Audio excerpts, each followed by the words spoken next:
Properly activating RBC Virtual Visa Debit is very easy to do. Today I'm going to show you how to do it. This card, separate from your physical Virtual Visa Debit card if ordered, contains important information needed for activation.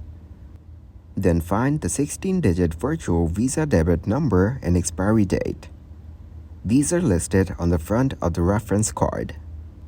Open the RBC mobile application. Then ensure you have the latest version installed. Next, log in to your RBC account. Now navigate to the Manage My Cards or Activate My Card section.